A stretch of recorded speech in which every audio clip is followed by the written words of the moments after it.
Hello friend, आज हम लोग हिस्ट्री स्टार्ट करने वाले हैं और इस हिस्ट्री में भी आज हम लोग ऐसो प्राचीन इतिहास यानी एंशियंट हिस्ट्री की बात करेंगे। एंशियंट हिस्ट्री, ठीक है। और आप लोगों को करना क्या है कि साथ ही साथ जैसे एक एक चीज़ हम लिखाते जाएंगे, आप लोग को एक कॉपी और पेन लेकर के बैठना है, साथ ही साथ ऐसो नोट्स बनाते चलना है और कोशिश करना है कि क्लास में ही जो पढ़ाया जाए वो है सो याद होते जाए। तो प्राचीन इतिहास आज हम लोग स्टार्ट करने वाले हैं। प्राचीन इतिहास स्टार्ट करने से पहले हम इसको है सो पहले है सो पूरा सिलेबस जो है वो इसका डिस्कस कर दे रहे हैं कि प्राचीन इतिहास में हम लोग को क्या क्या से पढ़ना है।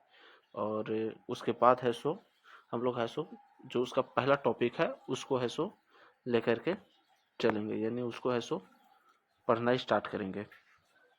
तो चलिए, एंशियंट हिस्ट्री का सबसे पहले आप लोग सिलेबस लिख लीजिए कि इसका है सो सिलेबस क्या है।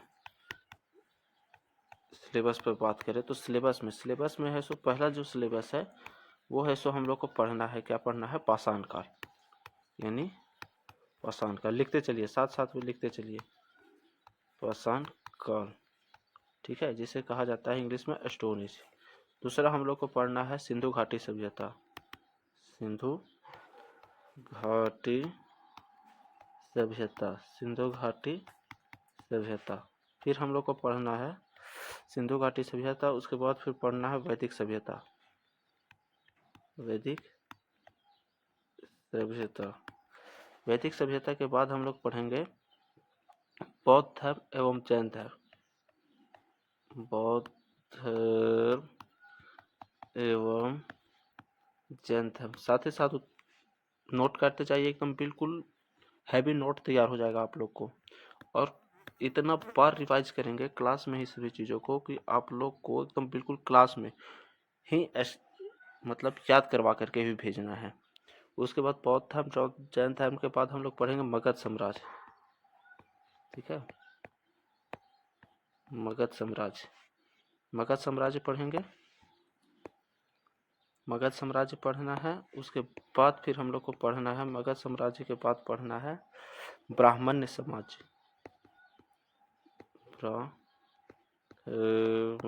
ब्राह्मण साम्राज्य, ब्राह्मण्य साम्राज्य के बाद हम लोग पढ़ेंगे मौर्योत्तर काल, मौर्योत्तर काल। मौर्योत्तर काल के बाद हम लोग पढ़ेंगे गुप्त काल, गुप्त काल। और गुप्त काल के बाद जो लास्ट हम लोग का है सो एंशियंट हिस्ट्री यानी प्राचीन इतिहास का सिलेबस है वो है दक्षिण भारत के राजवंश, ठीक है, दक्षिण भारत के राजवंश। एक टॉपिक क्लियर होगा, उसके बाद इस टॉपिक से जितना एमसीक्यू रिलेटेड है जो अभी तक एसएससी में पूछा गया, रेलवे में पूछा गया है, वो एमसीक्यू प्रैक्टिस भी करवाएंगे। तो ये हो गया हम लोग का सिलेबस का ओवरव्यू, ठीक है। सबसे पहले हम लोग है सो हिस्ट्री देखें। हिस्ट्री में हम लोग को एंशियंट हिस्ट्री पढ़ना है। एंशियंट हिस्ट्री का सिलेबस में सबसे पहला हम लोग देख रहे हैं कि क्या क्या सा सिलेबस है। तो पहला हम लोग को पढ़ना है पाषाण काल, फिर सिंधु घाटी सभ्यता लिखते जाइएगा, फिर वैदिक सभ्यता। वैदिक सभ्यता कंप्लीट होने के बाद फिर बौद्ध धर्म एवं जैन धर्म पढ़ेंगे, फिर मगध साम्राज्य। मगध साम्राज्य के बाद फिर ब्राह्मण साम्राज्य पढ़ेंगे, मौर्योत्तर काल पढ़ेंगे, गुप्त काल पढ़ेंगे, उसके बाद दक्षिण भारत के राजवंश। यही सिलेबस है प्राचीन इतिहास का। इतना होने के बाद है सो प्राचीन इतिहास हम लोग का कंप्लीट हो जाएगा, ठीक है। अब ये प्राचीन इतिहास में चलिए शुरू करते हैं। तो हम लोग सबसे पहले प्राचीन इतिहास देखते हैं, ठीक है। प्राचीन इतिहास में हम लोग है सो पहला जो टॉपिक शुरू करते हैं वो है पाषाण काल, ठीक है। तो हेडिंग दे दीजिए पाषाण काल, जिसे बोला जाता है स्टोन एज, स्टोन एज। लेकिन पाषाण काल शुरू करने से पहले कुछ फैक्ट है उसको लिख लीजिए, है ना, इम्पोर्टेंट फैक्ट या फिर महत्वपूर्ण तथ्य। तो पहला तथ्य ये है कि इतिहास किसको कहते हैं। इसलिए इसलिए लिख लीजिए, इतिहास की परिभाषा लिख लीजिए। हालांकि परिभाषा वगैरह है सो कभी भी वनडे एग्जाम में पूछता नहीं है, लेकिन पता तो होना चाहिए। इसीलिए एक मोटा मोटी अगर हम लोग बोल सकते हैं तो अतीत का अध्ययन, अतीत का अध्ययन, अतीत का अध्ययन ही क्या कहलाता है? इतिहास कहलाता है। ठीक है, अतीत का अध्ययन इतिहास कहलाता है। अब इतिहास जब हम लोग पढ़ेंगे तो इसके जनक के बारे में भी पता होना चाहिए। तो इतिहास का जो जनक है, जनक लिख लीजिए हेरोडोटस, हेरोडोटस या डॉट्स, ऐसे बोला जाता है, हेरोडोटस या डॉटस। ठीक है, अब ये इतिहास का जनक इन्हीं को ही क्यों बनाया गया? तो इन्होंने एक पुस्तक लिखी थी। ठीक है, इनके द्वारा एक पुस्तक लिखा गया है। अब पुस्तक का नाम है हिस्टोरिका, HTORICA, हिस्टोरिका। हिस्टोरिका पुस्तक लिखने के वजह से ही इनको है सो इतिहास का जनक बताया गया है। ठीक है, अब है सो कुछ और भी पॉइंट है, वो भी लिख लीजिए। ठीक है, तो अब है सो हम लोग ये देखते हैं कि सबसे पहले है सो मानव जाति का पालना, यानी मानव जाति व्यवहार में कहाँ से आए। ठीक है, मानव जाति का पालना कहाँ से स्टार्ट हुआ? मानव जाति का पालना कहाँ से स्टार्ट हुआ? Africa, Africa. ठीक है, मानव जाति का पालना कहाँ शुरू हुआ? अफ्रीका से। मतलब व्यवहार में कहाँ आए सबसे पहले मानव जाति? तो अफ्रीका। और जब अगर यही पूछ दे कि मानव जाति सबसे पहले सभ्यता का व्यवहार, सभ्यता कहाँ से व्यवहार में, मानव जाति के अंदर सभ्यता सबसे पहले व्यवहार में कहाँ आना हुआ, स्टार्ट हुआ, तो है सो वो हो जाएगा एशिया महादेश। ठीक है, लिख सकते हैं मानव जाति में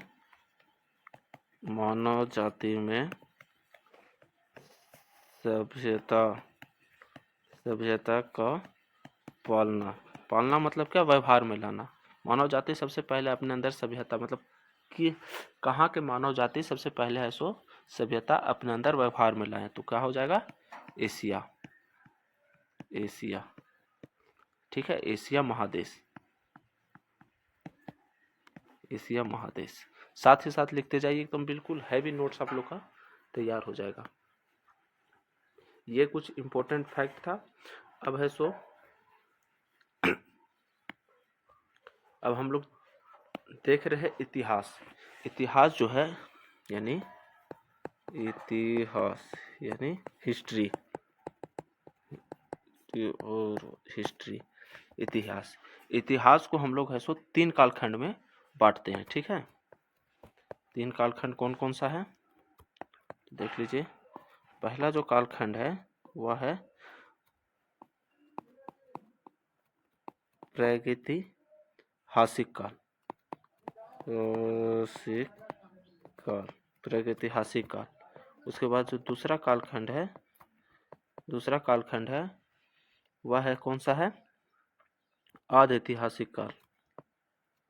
ठीक है, आद ऐतिहासिक काल, ऐतिहासिक काल। और तीसरा जो है सबसे इम्पोर्टेंट वो है ऐतिहासिक काल, ऐतिहासिक काल। अब अभी तक तो हम लोग देख रहे हैं कि इतिहास का जनक जो है वो हेरोडोटस को कहा जाता है, लेकिन जो हेरोडोटस है वो इसके जनक है। ऐतिहासिक काल के जनक जो है वो है हेरोडोटस, हेरोडोटस। ठीक है, तो प्रागैतिहासिक काल का भी कोई ना कोई जनक होगा। ठीक है, तो इसके जो जनक है वो हैं रॉबर्ट ब्रूस फूड। ठीक है, रॉबर्ट ब्रूस फ्रूट। ठीक है, और आद इतिहास का जनक है सो अभी यही, मतलब ये मिक्स है, मतलब प्राग ऐतिहासिक और ऐतिहासिक काल को मिलाने के बाद आद ऐतिहासिक काल बनता है, इसीलिए इसका कोई जनक नहीं है। तो इतिहास को कितने कालखंड में बांटे हम लोग? 3 कालखंड में, प्राग ऐतिहासिक काल, आद ऐतिहासिक काल और ऐतिहासिक काल। तो सबसे पहले हम लोग देखें क्या कि प्रागैतिहासिक काल का जनक कौन है, रॉबर्ट ब्रूसफुट, और ऐतिहासिक काल का जनक कौन है, हेरोडोटस, और हेरोडोटस को ही इतिहास का भी जनक कहा जाता है। अब हम लोग देखते हैं कि प्रागैतिहासिक काल क्या है और इसमें क्या क्या महत्वपूर्ण पॉइंट है। ठीक है, तो प्रागैतिहासिक काल और आद ऐतिहासिक काल और ऐतिहासिक काल, ये तीन कालखंड में बांटने के पीछे जो इसका रीजन है, जो कारण है, वो देखते हैं। देखिए, प्रादिक ऐतिहासिक काल में जो है वह है सो लिखित साक्ष्य, लिखित साक्ष्य, ठीक है, लिखित साक्ष्य जो है वो नहीं मिला है।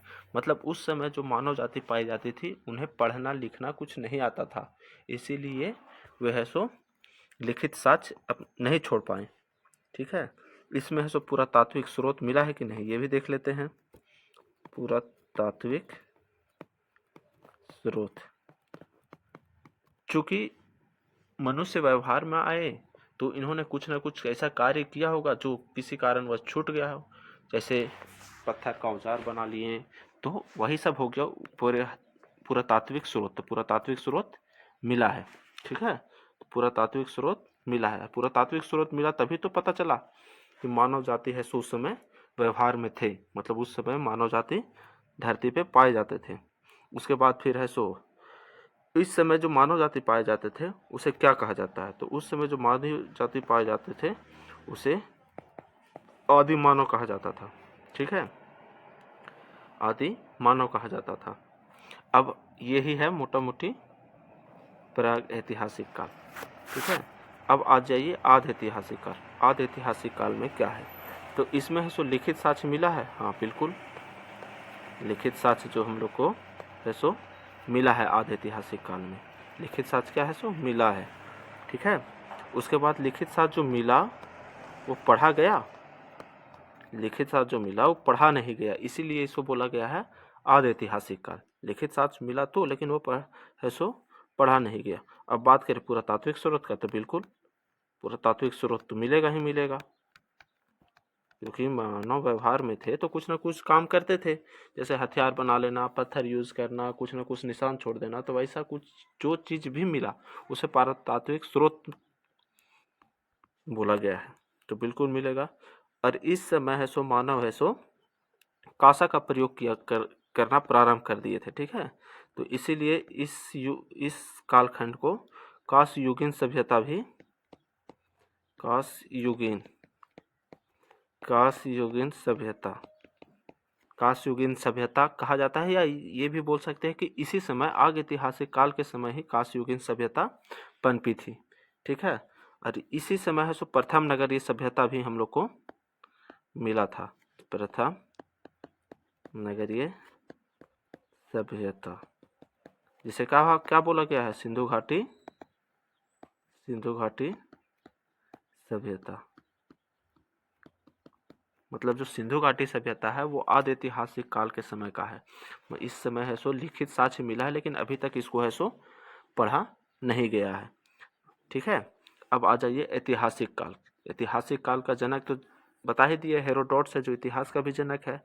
इस समय जो है सो लिखित साक्ष्य मिला, तो बिल्कुल लिखित साक्ष्य तो मिलेगा ही, क्योंकि आद ऐतिहासिक काल में ही लिखित साक्ष्य मिल गया था।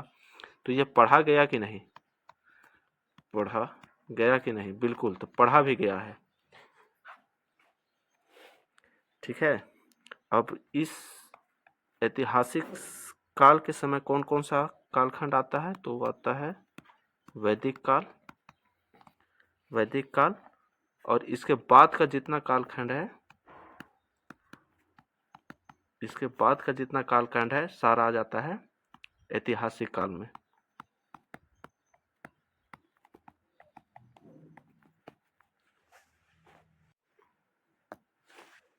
ये हम लोग का कंप्लीट हो गया कि प्राग ऐतिहासिक काल किसको कहते हैं, आद ऐतिहासिक काल कहते हैं, और ऐतिहासिक काल किसको कहते हैं। तो चलिए एक बार रिवीजन कर लेते हैं। प्राग ऐतिहासिक काल, प्राग ऐतिहासिक काल का जनक किसे कहा गया है, रॉबर्ट ब्रूसफुट को। ठीक है, और प्राग ऐतिहासिक काल बोलते किसको है, ये देखिए, जिसमें लिखित साक्ष्य है सो पाया नहीं गया, मतलब उस समय लिखने पढ़ने की प्रचलन नहीं थी। उससे है सो पुरातात्विक स्रोत मिला है, बिल्कुल पुरातात्विक स्रोत मिला है, क्योंकि जब मानव जाति व्यवहार में आए तो पुरातात्विक स्रोत तो छोड़ेंगे ही साथ में।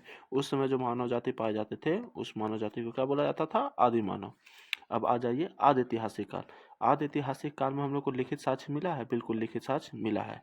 लिखित साक्ष्य जो मिला है क्या उसे पढ़ा गया? तो बिल्कुल है सो ये पढ़ा नहीं गया है, और नहीं पढ़ा गया इसी वजह से इसे है सो क्या बोला गया है? आदि ऐतिहासिक काल। यहाँ पे पुरातात्विक स्रोत मिला है, बिल्कुल मिलेगा भाई, मानव जाति व्यवहार में है तो यहाँ भी मानव पुरातात्विक साक्ष्य मिलेगा। और आदि ऐतिहासिक काल में है सो कांस्य युगीन सभ्यता भी इसे कहते हैं, क्योंकि इस समय है सो पहली बार है सो कांसा का प्रचलन प्रारंभ हुआ था। और आदि ऐतिहासिक काल में ही हम लोग को देखने के लिए मिलता है प्रथम नगरीय सभ्यता, जिसे सिंधु घाटी सभ्यता कहते हैं। ठीक है, ये हो गया हम लोग का आदि ऐतिहासिक काल। ऐतिहासिक काल, ऐतिहासिक काल का जनक किसे कहा गया है? हेरोडोटस को। जनक किसे कहा गया है? हेरोडोटस को। और इतिहास का जनक किसे कहा गया है? हेरोडोटस को। तो ऐतिहासिक काल में जो लिखित साक्ष्य हम लोग को मिले हैं, तो बिल्कुल लिखित साक्ष्य मिले हैं, क्योंकि आदि ऐतिहासिक काल में ही मानव है सो पढ़ना लिखना शुरू कर दिया था, तो लिखित साक्ष्य तो ऐतिहासिक काल में मिलेंगे ही मिलेंगे, क्योंकि आदि ऐतिहासिक काल के बाद आया ऐतिहासिक काल। उसके बाद फिर है सो जो लिखित साक्ष्य मिले वो पढ़ा गया कि नहीं? बिल्कुल पढ़ा गया है सो यही है जो लिखित साक्ष्य पढ़ा गया और नहीं पढ़ा गया, यही अंतर है आदि ऐतिहासिक काल और ऐतिहासिक काल में। तो जब पढ़ा गया तो कौन कौन सा कालखंड हो जाएगा? तो वैदिक काल हो जाएगा, और उसके बाद का जितना समय है सारा है सो ऐतिहासिक काल में आ जाएगा। तो चलिए एक बार दोबारा फिर से रिवीजन करते हैं। प्रागैतिहासिक काल। प्रागैतिहासिक काल का जनक कौन है? Robert Bruce foot. इसमें लिखित साक्ष्य मिले हैं? बिल्कुल नहीं मिले। पुरातात्विक स्रोत है सो मिले हैं? बिल्कुल मिले हैं। मानव जाति को क्या बोला जाता था? आदिम मानव। आदि ऐतिहासिक काल। अब देखते हैं आदि ऐतिहासिक काल का जनक बताया गया? नहीं, बिल्कुल, क्योंकि यह क्या है सो ऐतिहासिक काल और प्राग ऐतिहासिक काल के बीच का कड़ी का काम करता है, इसीलिए इसका कोई जनक नहीं है। इसमें जो है सो लिखित साक्ष्य मिले हैं? बिल्कुल लिखित साक्ष्य मिले हैं। लिखित साक्ष्य जो मिले हैं उससे पढ़ा गया है? बिल्कुल पढ़ा नहीं गया है। इसमें पुरातात्विक स्रोत मिला है? बिल्कुल मिला है। इसमें है सो मानव जाति सबसे पहले है सो कांसा का प्रयोग प्रचलन में लाया, इसीलिए इसे कांस्ययुगीन सभ्यता भी कहते हैं। प्रथम नगरीय सभ्यता भी आदि ऐतिहासिक कालखंड में हम लोग को देखने के लिए मिलेगा, जिसे बोला जाता है सिंधु घाटी सभ्यता। ये हम लोग को सिलेबस में आगे पढ़ना है। अब आ जाइए ऐतिहासिक काल। ऐतिहासिक काल का जनक किसे कहा गया? हेरोडोटस को। और इतिहास का जनक किसे कहा गया? हेरोडोटस को। इस समय लिखित साक्ष्य मिले हैं? बिल्कुल मिले हैं। लिखित साक्ष्य जो मिले उसे पढ़ा गया है कि नहीं? बिल्कुल पढ़ा गया है। और जब लिखित साक्ष्य मिले हैं तो कौन कौन सा कालखंड हो जाएगा? तो वैदिक काल जो स्टार्टिंग होगा, और वैदिक काल से अभी तक मोटा मोटी जो चलते आया है 1947, मतलब भारत जब आज़ाद हो गया था 1947, उस समय तक के कालखंड को हम लोग क्या कहते हैं? ऐतिहासिक काल। इसी में है सब हम लोग को प्राचीन इतिहास, मध्यकालीन इतिहास और आधुनिक इतिहास पढ़ना है। ठीक है, तो चलिए अब आगे पढ़ते हैं। और आगे बढ़ने से पहले कुछ और भी इम्पोर्टेंट फैक्ट है जिसको हम बता दें, तो लिख लीजिए कुछ महत्वपूर्ण तथ्य। ठीक है, लिख लीजिए कुछ महत्वपूर्ण तथ्य, कुछ महत्वपूर्ण तथ्य लिख लीजिए। ठीक है, तो पहला तथ्य जो हो जाएगा भारत, मतलब ये लिखिए कि भारतीय पुरातात्विक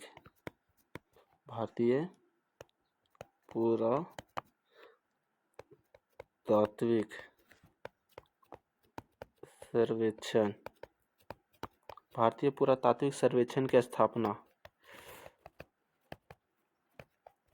भारतीय पुरातात्विक सर्वेक्षण की स्थापना कब हुआ था? 1861 ईस्वी में। ठीक है, 1861 ईस्वी। ठीक है, उसके बाद है सो जब भारतीय पुरातात्विक सर्वेक्षण की स्थापना किया गया, तो इसका कोई स्थापना करने में किसी का योगदान होगा या इसका कोई जनक होगा? तो भारतीय पुरातात्विक सर्वेक्षण का जनक कौन था? तो जनक हो जाएगा सर अलेक्जेंडर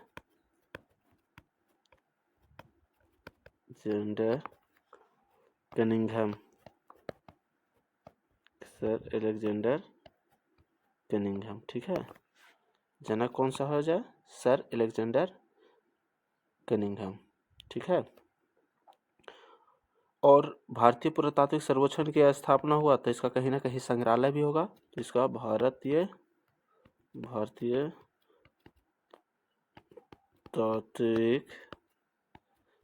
पुरातात्विक संग्रहालय। भारतीय पुरातात्विक संग्रहालय कहाँ है? तो वह है कोलकाता। और ये जो भारतीय पुरातात्विक संग्रहालय जो है यह है सो क्या है? भारत का सबसे पुराना संग्रहालय। ठीक है, भारत का सबसे पुराना संग्रहालय कौन सा है? वह है कोलकाता में। ठीक है, तो ये सबसे पुराना है तो कोई ना कोई राष्ट्रीय संग्रहालय भी होगा। तो राष्ट्रीय संग्रहालय, ये राष्ट्रीय संग्रहालय कहाँ है? न्यू दिल्ली। ठीक है, और एक विभाग भी है जो पुरातात्विक सर्वेक्षण में अपना योगदान देता है, जिसे क्या बोला गया है? पुरातात्विक विभाग। ठीक है, पुरातात्विक विभाग। तो पुरातात्विक विभाग, ठीक है, पुरातात्विक विभाग है सो पुरातात्विक विभाग की स्थापना कब किया गया? तो 1904 ईस्वी में। ठीक है, उस समय 1904 ईस्वी में वायसराय कौन था? उसमें तो भारत आजाद नहीं था, तो यहाँ है सो वायसराय हुआ करते थे। तो वायसराय कौन था? Lord Curzon. ठीक है, और ये पुरातात्विक विभाग की जो स्थापना हुई थी उसमें है सो मतलब इस पुरातात्विक विभाग के स्थापना में है सो सबसे महत्वपूर्ण योगदान बोल सकते हैं या प्रयास, स्थापना जो प्रयास किसका था? तो अलेक्जेंडर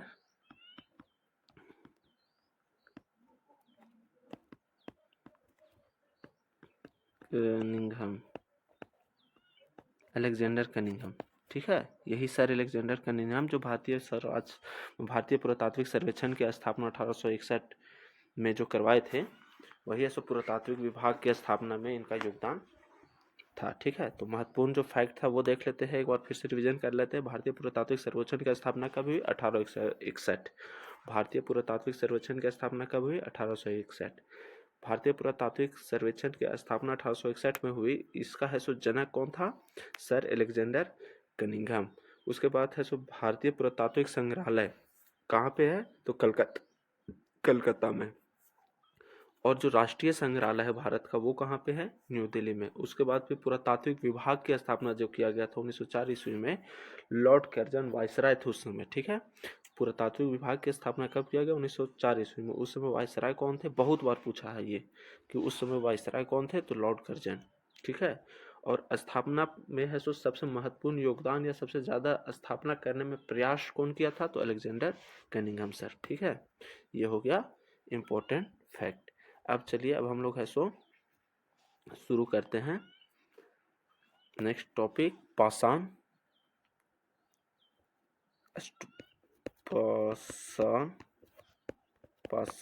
काल यानी स्टोन एज। ठीक है, पाषाण काल जिसे बोला गया है स्टोन एज,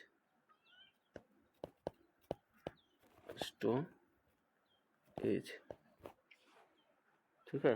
तो पाषाण काल को भी हम लोग है सो कितने भागों में बांटते हैं? तो पाषाण काल को हम लोग बांटते हैं 4 भाग में। ठीक है, तो पहला हो जाएगा पूरा पाषाण काल, दूसरा जो हो जाएगा वो हो जाएगा मध्य पाषाण काल,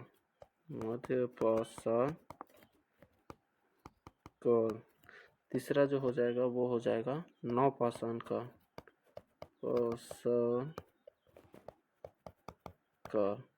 और है सो चौथा जो हो जाएगा ताम्र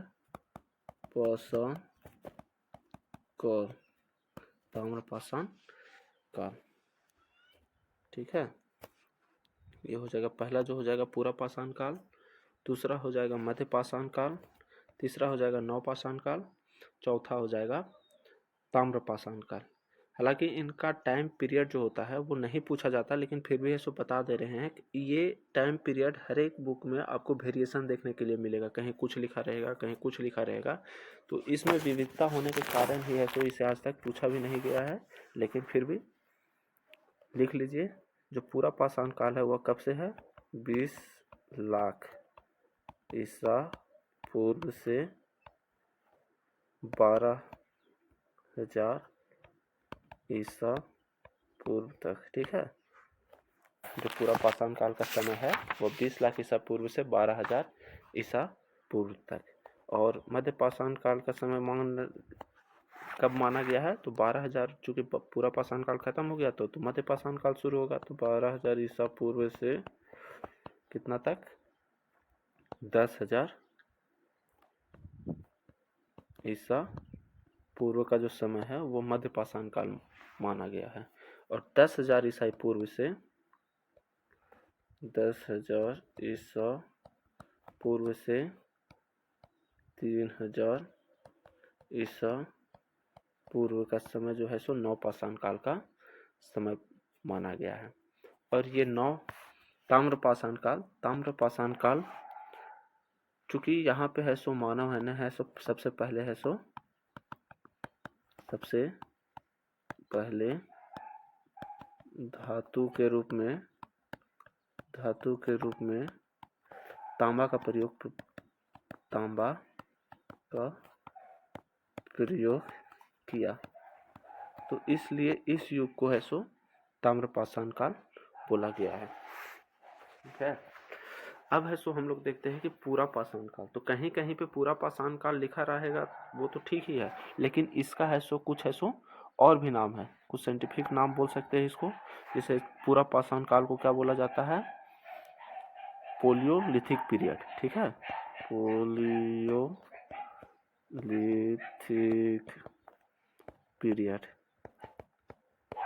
पोलियोलिथिक पीरियड। मध्य पाषाण काल को क्या बोला जाता है? Mesolithic period.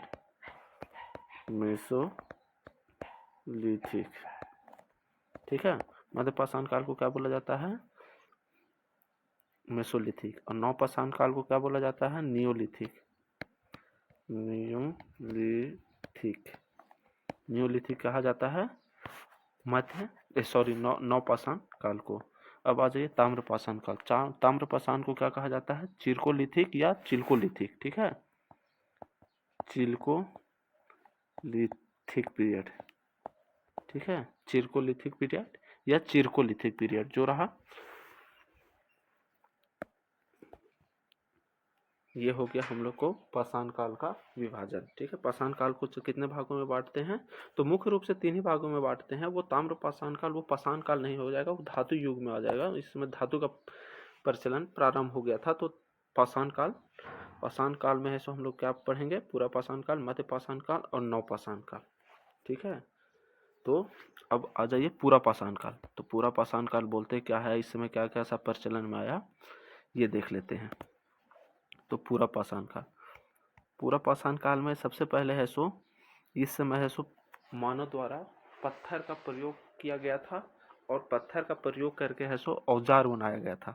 लेकिन जो पत्थर का प्रयोग करके औजार बनाया गया उसके आकार बहुत बड़े होते थे, तो इसलिए लिखे बड़े पत्थर का प्रयोग। ठीक है, और ब्रैकेट में लिख लीजिए औजार के रूप में। ठीक है, बड़े पत्थर का प्रयोग होता था, लेकिन किस रूप में होता था? औजार के रूप में। इसीलिए है सो इस पीरियड को क्या कहा जाता है?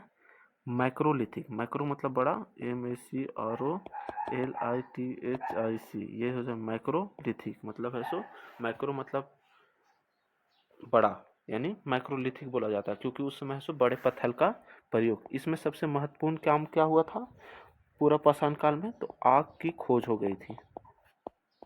आग की खोज हो गई थी।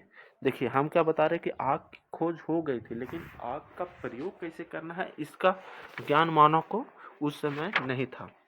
तो पूरा पाषाण काल में हम लोग क्या देखें कि इसका कालखंड था 20 लाख ईस्वी से पूर्व से लेकर के 12,000 ईस्वी पूर्व तक। पूरा पाषाण काल को क्या बोला जाता है? तो पोलियोलिथिक पीरियड कहा जाता था। इस समय जो है सो मानव द्वारा पत्थर का प्रयोग किया जाते थे, वो कैसे होते थे, तो वो बड़े बड़े होते थे, इसीलिए है सो इसे माइक्रोलिथिक पीरियड भी कहते हैं। अरे इस समय है सो सबसे महत्वपूर्ण काम क्या हुआ था कि आग की खोज हो गई थी, लेकिन आग की खोज का प्रयोग मानव ने नहीं सीखा था। ठीक है, अब देखते हैं मध्यपाषाण काल। तो मध्यपाषाण काल में जो पत्थर का औजार था वो क्या था, छोटे पत्थर। ठीक है, इसमें भी लिख दीजिएगा औजार। क्योंकि पत्थर का उपयोग करते थे तो इन लोग है सो शिकारी, मतलब शिकार करने के लिए करते थे। तो शुरू में जो पूरा पाषाण काल में पत्थर का प्रयोग होता था वो बड़ा बड़ा होता था, वही है सो मध्य पाषाण काल में औजार के रूप में छोटा पत्थर का प्रयोग होने लगा। ठीक है, क्योंकि आग का खोज देखिए यहाँ पे बताया कि आग का खोज तो है सो पूरा पाषाण में काल में ही हो गया था, लेकिन आग का उपयोग जो है सो आग का उपयोग वो है मानव जाति द्वारा मध्य पाषाण काल में, मतलब इन लोग है सो आग का उपयोग करना मध्य पाषाण काल में सीखे। ठीक है, और चूंकि इस समय है सो पत्थर का जो प्रयोग होता था वो छोटे पत्थर होते थे, इसीलिए है सो इसे कहा जाता है माइक्रोलिथिक। माइक्रोलिथिक, ठीक है, माइक्रोलिथिक पीरियड कहा जाता है मध्य पाषाण काल को। इतना क्लियर होगा? ठीक है, और पूरा पाषाण काल में एक चीज और भी है कि इस समय है सो चित्रकारी करना भी इन लोगों ने प्रारंभ कर दिया था। जैसे कहीं पत्थर है तो पत्थर से ही वो मार के कुछ चित्रकारी टाइप से बना दिए, कुछ निशान छोड़ दिए। तो इस समय है सो चित्रकारी है सो प्रारंभ कब हुआ था, तो ये हुआ था पूरा पाषाण काल में। ठीक है, और मध्य पाषाण काल में और क्या हुआ, मध्य पाषाण काल में मोटा मोटी यही चीज था कि छोटा पत्थर का उपयोग हुआ, आग का उपयोग सीख गए थे। ठीक है, और इस पीरियड को माइक्रोलिथिक पीरियड कहा जाता है। नव पाषाण काल था, चूंकि धीरे धीरे मानव जाति आगे बढ़ते गए तो और भी एडवांस होते गए, तो नव पाषाण काल में है सो और भी चीज डिप्लीमेंट हुआ, मतलब उपयोग में लाया गया, जो थोड़ा सा पूरा पाषाण काल और मध्य का पाषाण काल से थोड़ा आधुनिक था। तो चूंकि देखिए छोटे पत्थर का प्रयोग तो यहाँ भी करते थे, क्योंकि छोटे पत्थर का प्रयोग इसलिए किए क्योंकि छोटे पत्थर को लेकर के शिकार के पीछे भागना आसानी होता था, लेकिन छोटे पत्थर का प्रयोग तो होता ही था, लेकिन छोटे पत्थर को इन लोग क्या किया कि है सो चमकदार, छोटा पत्थर जो था इसे क्या करता था, चमकदार बना करके और नुकीला दार बना करके उपयोग करता था। ठीक है, नुकीला दार बना करके, ताकि है सो हमला करने पे ज़्यादा प्रतिघात हो, ज़्यादा नुकसान पहुंचाए शिकार के ऊपर। ठीक है, इसमें है सो नया नया खोज और भी चीज़ हुआ। इसमें सबसे महत्वपूर्ण काम हुआ कि इन लोगों ने पशुपालन का है सो काम, पशुपालन का काम प्रारंभ कर दिया। और सबसे पहला जो पशु था, पहला पशु था जो पशुपालन में सबसे पहला पशु को पाला गया वह क्या था, कुत्ता। ठीक है, तो नवपाषाण काल में क्या हुआ था कि छोटे पत्थर का उपयोग तो कर ही रहे थे, लेकिन छोटे पत्थर में है सो चमकदार पत्थर और नुकीलादार पत्थर का उपयोग प्रचलन में इन लोग लाए। उसके बाद है सो सबसे इम्पोर्टेंट काम ये हुआ कि इन्होंने है सो पशुपालन का काम मतलब शुरुआत कर दिया था। और पशुपालन में सबसे पहले जो पशु का पालन किया गया, यानी पशु पाला गया, वो क्या था, कुत्ता। ठीक है, अब इन लोग है सो खाना बदोश जिंदगी जी रहे थे, इधर भाग दौड़ करके जी रहे थे, वो बंद कर दिए इन्होंने। है सो क्या किया कि खेती करना प्रारंभ कर दिया, खेती करना प्रारंभ कर दिया। खेती करना प्रारंभ कब किया, नवपाषाण काल में। ठीक है, और क्या काम हुआ, तो जो खाना बदोश जिंदगी थी, अभी तुरंत बताए थे कि इधर उधर भागते थे, यहाँ कुछ दिन वहाँ, वो काम बंद कर दिया इन्होंने। अस्थाई जीवन प्रारंभ कर दिया। ठीक है, अस्थाई जीवन है सो प्रारंभ कर दिया। उसके बाद जब अस्थाई जीवन में रहेंगे तो एक समाज का निर्माण होगा, तो इनके द्वारा है सो समाज का निर्माण हुआ। ठीक है, और सब नवपाषाण काल में एक और सबसे इम्पोर्टेंट काम हुआ जो आज मतलब सबसे ज़्यादा प्रचलन में है, वह क्या है कि पहिया का प्रयोग, पहिया का प्रयोग। इतना काम नवपाषाण काल में हुआ था और ये हम लोग को ध्यान में रखना है। तो चलिए पाषाण काल को एक बार हम लोग रिवीजन कर लेते हैं। ठीक है, तो ये है पाषाण काल। पाषाण काल को कितने कालखंडों में बांटा गया है? तो 3। कौन कौन? पूरा पाषाण काल, मध्य पाषाण काल और नवपाषाण काल। ताम्र पाषाण काल भी पाषाण काल का भाग बोल भी सकते हैं या बाहर भी कर सकते हैं, इसको कोई दिक्कत नहीं, क्योंकि इसमें है सो ये पत्थर का प्रयोग ना होकर के उस समय है सो धातु का प्रयोग प्रारंभ हो गया था। तो चलिए देखते हैं पहले पूरा पाषाण काल। पूरा पाषाण काल का कालखंड कितना है? 20 लाख ईसा पूर्व से लेकर के 12,000 ईसा पूर्व तक। ठीक है, पूरा पाषाण काल को क्या बोला गया है? पोलियोलिथिक पीरियड बोला गया है। इस समय जो पत्थर का औजार प्रयोग में लाते थे मानव, वो बड़े होते थे। ठीक है, और इसीलिए बड़े होने के कारण इस कालखंड को मैक्रोलिथिक पीरियड भी बोला गया है। आग का प्रयोग पूरा पाषाण काल में है, सॉरी आग का खोज है सो पूरा पाषाण काल में हो गया था। और इस समय है सो मानव चित्रकारी भी प्रारंभ कर दिया था, कहीं पे पत्थर वगैरह पे कुछ निशान छोड़ देता था, उसी को चित्रकारी बोला गया। अब आ जाइए मध्य पाषाण काल। मध्य पाषाण काल का कालखंड कितना है? 12,000 ईस्वी पूर्व से लेकर के 10,000 ईस्वी पूर्व तक। इसे क्या बोला जाता है? इसे मेसोलिथिक पीरियड कहा जाता है। और इस समय जो पत्थर का प्रयोग होता था औजार के रूप में, वो से छोटे हो गए थे।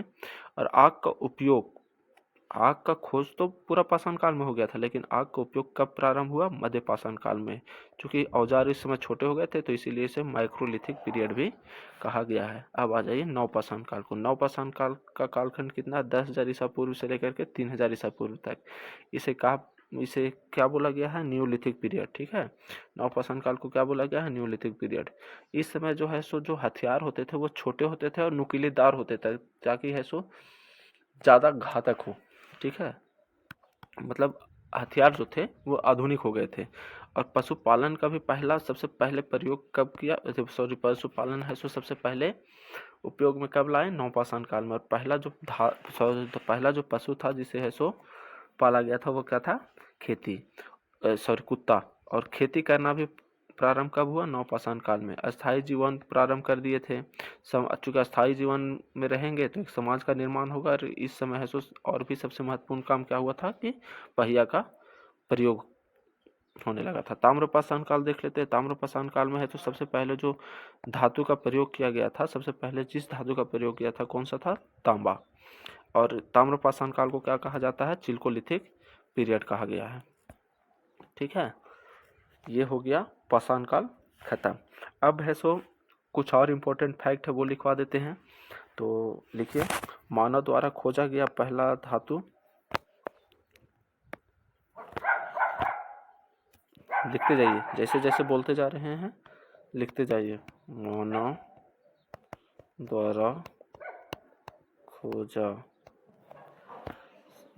मानव द्वारा खोजा गया पहला धातु कौन सा है? वो है तांबा। ठीक है, उसके बाद फिर है सो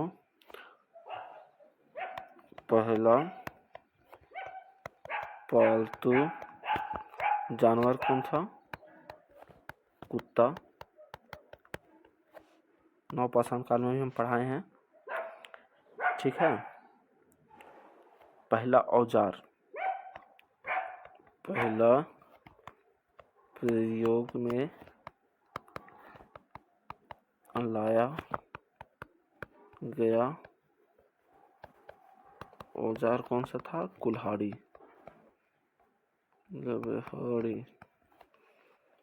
कुल्हाड़ी। और उसके बाद फिर है सो मानव की उत्पत्ति। ठीक है, अब वही हम बताए थे कि मानव का पालना कहाँ से शुरू हुआ था? तो अफ्रीका देश में। ठीक है, तो मानव की उत्पत्ति वाला देश, मानव की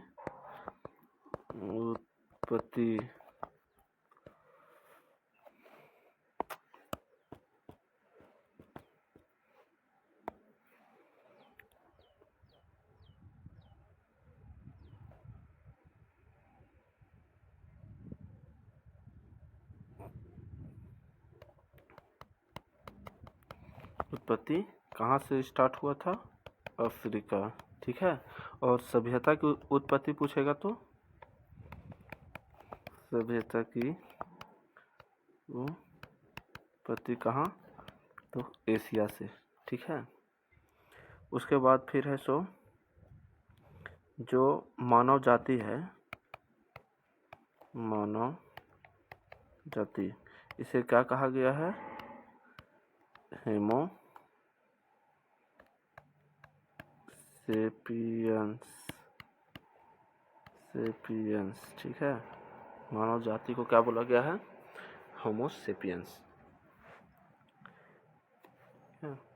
मानव द्वारा प्रथम प्रयोग किया गया, मानव द्वारा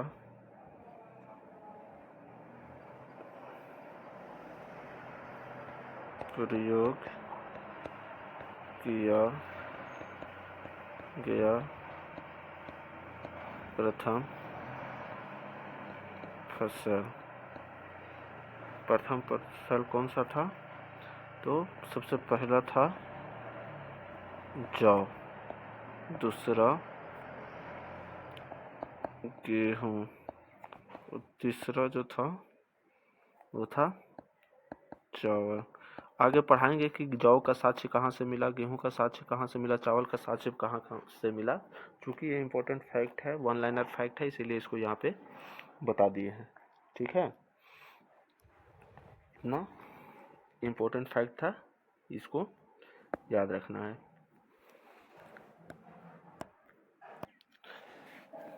चलिए एक बार इन फैक्ट को जल्दी से रिवीजन कर लेते हैं। मानव द्वारा खोजा गया पहला धातु कौन सा था?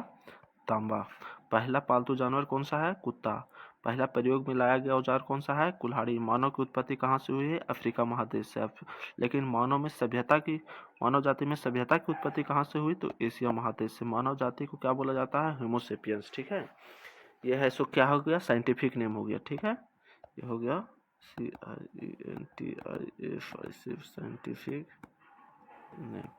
Scientific name.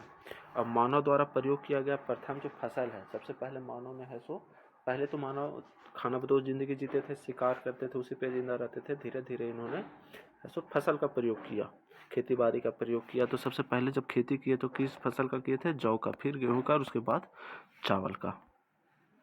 ये था इम्पोर्टेंट कुछ फैक्ट। अब हम लोग देखते हैं कुछ प्रमुख स्थल। प्रमुख स्थल, प्रमुख स्थल कौन सा स्थल? तो वैसा स्थल जो जिसका इतिहास में महत्वपूर्ण योगदान था। महत्वपूर्ण योगदान मतलब क्या कि कुछ स्थल ऐसा था, जैसे हम बोले कि चित्रकारी का प्रारंभ हुआ पूरा पाषाण काल में, तो सबसे पहले चित्रकारी कहाँ देखा गया? हम बताए कि खेती बाड़ी प्रारंभ हुआ नवपाषाण काल में, तो सबसे पहले खेती का साक्ष्य कहाँ से मिला? तो वैसे प्रमुख स्थल हम लोग देखते हैं। तो सबसे पहले हम लोग देखते हैं वैसा स्थल जो इसका संबंध है सो पूरा पाषाण काल से है। ठीक है, तो सबसे पहले हम पूरा पाषाण काल में पढ़ाए थे कि चित्रकारी मानव ने प्रारंभ किया। तो चित्रकारी सबसे पहले है सो देखा कहाँ गया? तो सब पहला इम्पोर्टेंट है वो है भीमबेटका। ठीक है, भीमबेटका ये कहाँ पे है? मध्य प्रदेश में, मध्य प्रदेश में। और ये कहाँ पे पाया जाता है? मध्य प्रदेश में कहाँ है? तो नर्मदा नदी घाटी। ठीक है, नर्मदा नदी घाटी, या ये बोल सकते हैं कि नर्मदा नदी घाटी या फिर नर्मदा नदी के किनारे। ठीक है, इसकी खोज कब हुई थी? तो इसकी खोज कब हुआ था? तो खोज हुआ था तो 1957-58 में, 1957-58 में है सो भीमबेटका की खोज हुई थी। और खोज किसने किया था? तो खोज करने वाले व्यक्ति कौन थे? तो डॉक्टर विष्णु। ठीक है, विष्णुधर वाकनकर। ठीक है, डॉक्टर विष्णुधर वाकनकर। ठीक है, और भीमबेटका को विश्व विरासत सूची यानी विश्व विरासत सूची यूनेस्को हेरिटेज में शामिल किया गया है। ठीक है, इसे यूनेस्को में कब शामिल किया गया? तो 2003 ईस्वी में। और यहाँ पे हम लोग को क्या मिला है? चित्रकारी मिला है, क्योंकि चित्रकारी मिला है। ठीक है, उसके बाद कुछ और भी महत्वपूर्ण स्थल है। या जैसे हो गया सोहन नदी घाटी, सोहन नदी घाटी, ये कहाँ पे है? ये है पाकिस्तान में है। एक क्वेश्चन कैसे पूछता है कि सोहन नदी घाटी का संबंध किस युग से है? तो ऑप्शन दे देगा पूरा पाषाण काल, मध्य पाषाण काल, नव पाषाण काल। तो हम लोग को ध्यान रखना है कि सोहन नदी घाटी का संबंध है सो पूरा पाषाण काल से है। उसके बाद फिर बेलन नदी घाटी भी, बेलन नदी घाटी, बेलन नदी घाटी का भी संबंध कहाँ से है? पूरा पाषाण काल से। उसके बाद फिर कश्मीर, ठीक है, कश्मीर, कश्मीर का भी संबंध कहाँ से है?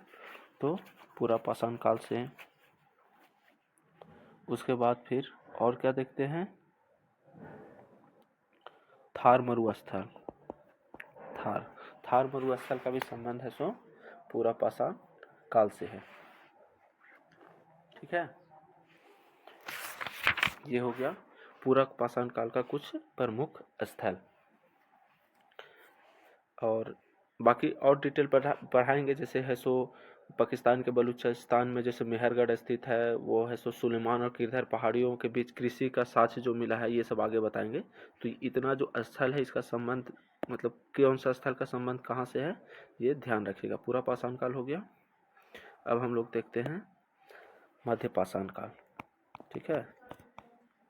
मध्य पाषाण काल, मध्य पाषाण काल, मध्य पाषाण काल में से प्रमुख स्थल कौन कौन से? साथ साथ में जरूर लिखिएगा। तो मध्य पाषाण काल का प्रमुख स्थल कौन कौन सा है?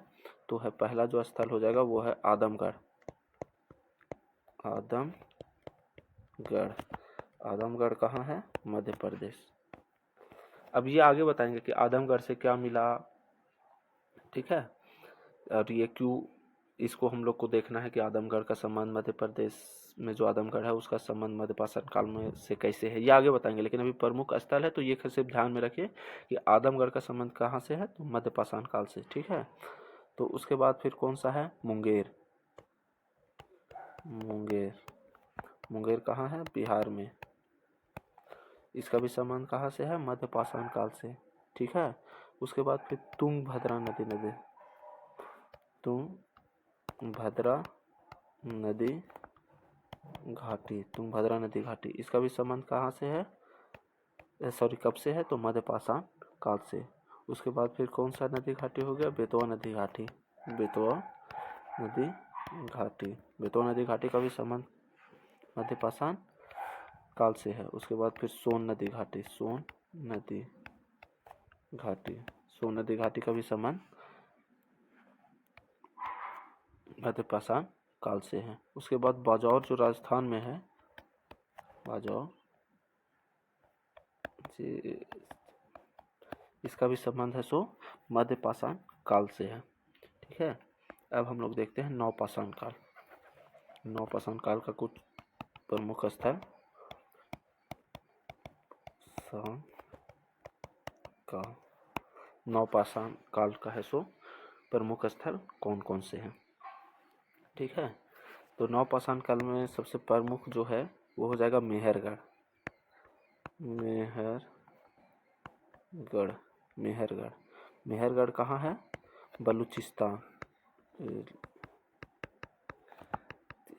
बलूचिस्तान पाकिस्तान में। अब मेहरगढ़ क्यों इम्पोर्टेंट है ये थोड़ा देख लीजिए। यहाँ पे है सो कृषि का प्रमुख सबसे पहले साक्ष्य मिला था, यानी जौ एवं गेहूँ, ठीक है, जौ एवं गेहूँ का साक्ष्य मिला था, का साक्ष्य मिला था, ठीक है, मेहरगढ़। उसके बाद फिर कुलडीहुआ,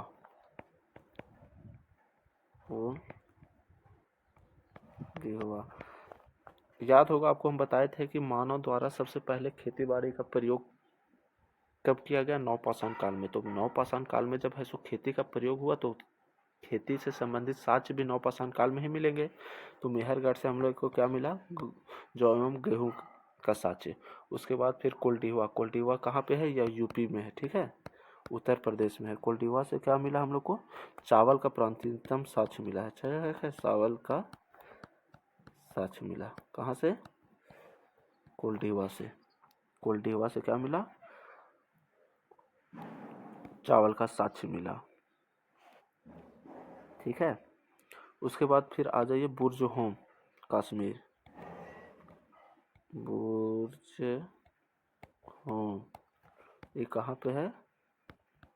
कश्मीर। अब यहाँ से क्या मिला?